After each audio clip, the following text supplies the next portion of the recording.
जब उसने उस लकड़ी के डिब्बे को खोला तो उसके अंदर कीमती रत्न और हीरे देखकर उसकी आंखें चौधियां गईं। वह सोचने लगा कि इस धन का उसके जीवन पर क्या असर होगा। यह एक ऐसे आदमी की कहानी है जो बहुत गरीब था और समुद्र के किनारे रहता था। उसके पास एक नाव थी और वह जाल से मछलियां पकड़ता था। एक दिन उसने समुद्र में जाल फेंका। अचानक मछलियों के साथ एक लकड़ी का डिब्बा भी उसके जाल में फंस गया जिसमें रत्न और हीरे थे। उसने निर्णय लिया कि वह इन अनमोल रत्नों के साथ एक साहसिक यात्रा पर निकलेगा।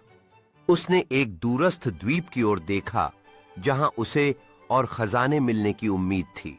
वह अपनी नाव लेकर उस द्वीप की ओर बढ़ने लगा जहां उसे खजाना मिलने की उम्मीद थी। दूर से उस द्वीप की हरितिमा उसे लुभा रही थी, लेकिन उसके मन में डर भी था कि क्या वह खजाने तक पहुंच पाएगा। जब वह द्वीप पर उतरा तो उसकी धड़कनें तेज हो गईं। उसने एक पुरानी मानचित्र को अपने हाथ में पकड़ रखा था जिसमें खजाने के स्थान की सटीक जानकारी थी, लेकिन वह यह सोचने लगा कि क्या वह सभी खतरों का सामना कर पाएगा। जंगल के भीतर उसने एक बड़े गुफा का सामना किया जो उसकी उम्मीदों और डर का प्रतीक बन गई थी।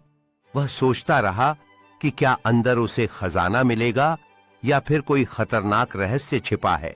गुफा के भीतर उसने दीवारों पर अजीब निशान देखे जो इस खजाने की प्राचीन कहानियों को दर्शाते थे।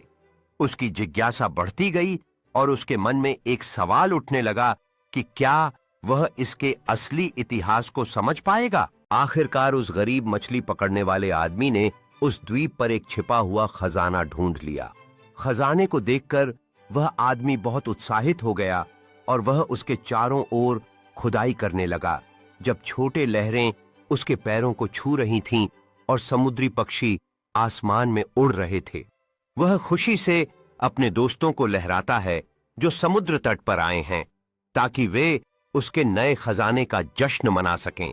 हंसी और तालियों से वातावरण गूंज रहा है।